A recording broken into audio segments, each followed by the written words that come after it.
আসসালামু আলাইকুম, সবাই কেমন আছেন? আমি তো আলহামদুলিল্লাহ ভালো আছি।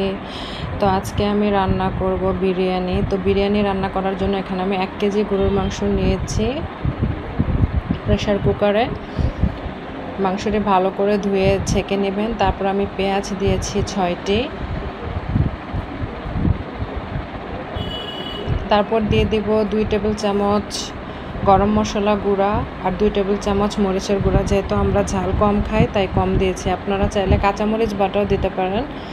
এখানে আমি দিয়েছি পোস্তদানা বাটা আর আদা বাটা। পোস্তদানা বাটার সাথে অনেক আইটেম বাদাম, জয়ফল, জয়ত্রী ছিল। আর এখন দিয়ে দিলাম পরিমাণ মতো টক দই। আপনারা 2 টেবিল চামচ টক দই দিয়ে নেবেন। তারপর দিয়ে দিলাম পরিমাণ মতো বিরিয়ানি মশলা।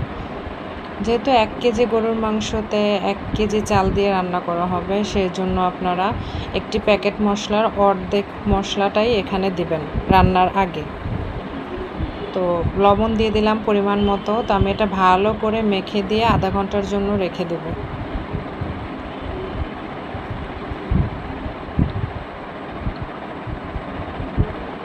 তো এই তো আমার অনেকক্ষণ ম্যারিনেট করা হয়ে গিয়েছে। তো এখন আমি এখানে পানি দিয়ে দেব 2 কাপ পরিমাণ।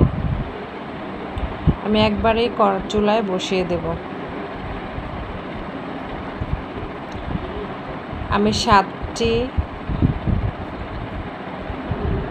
সিটি দেওয়ার পরে আমি প্রেসার কুকার খুলে দেখি মাংসটা অনেকটা হয়ে গেছে। তো পাশে আমি পোলাও চাল রেডি করেছি। আর এখন দিয়ে দিলাম একটা ফ্রাই প্যানে গরম তেল, পেঁয়াজ 4টা, এলাচি, দারচিনি আর 4টা তেজপাতা আমি এখানে দিয়েছি। তারপর ভালো করে নেড়েচেড়ে 2 টেবিল চামচ আদা বাটা আমি আবারও দিয়েছি। পোলাওটা আমি একটু ভাজা ভাজা করে নেব এই জন্য। আর সাথে বিরিয়ানি মশলাও দিয়েছিলাম বাকি অর্ধেকটা। তো 1 প্যাকেটে আপনারা অর্ধেক মশলা দিবেন 1 কেজি মাংস রান্নায়। তো এই তো আমি আবার বিরিয়ানির মশলাটা দিলাম। তো ভালো করে ভেজে নিব। তারপর দিয়ে দিলাম চাল। এখানে চাল ছিল আমার 4 পট।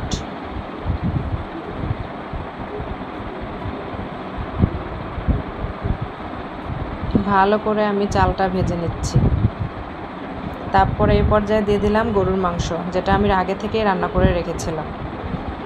আমি সাথে 2টা আলুও দিয়েছিলাম, যেহেতু আমার বাচ্চারা আলু খেতে খুব পছন্দ করে। তো ভালো করে নেড়েচেড়ে আমি কাপ দিয়ে একটা গ্লাস দিয়ে আমি 4 গ্লাস আর 1 পা দুধ দিয়ে লিকুইড দুধ দিয়েছিলাম। সাথে দিয়েছিলাম কেওড়া জল আর পর্যাপ্ত পরিমাণ লবণ পরিমাণ মতো। তো এই তো আমার হয়ে যাচ্ছে মজাদার বিরিয়ানি।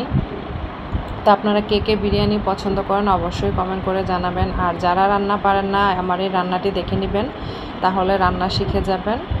আর আমার ইউটিউব চ্যানেলটি এবং ফেসবুক পেজটি সব সময় লাইক, শেয়ার এবং কমেন্টের মাধ্যমে আমার সাথেই থাকবেন।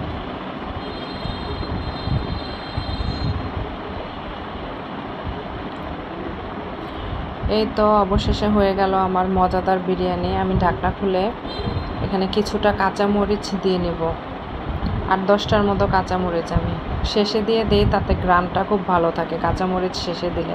আপনারাও চেষ্টা করবেন কাঁচামরিচ নামানোর কিছুক্ষণ আগে দেওয়ার। এই তো হয়ে গেল আমার মজাদার বিরিয়ানি রান্না।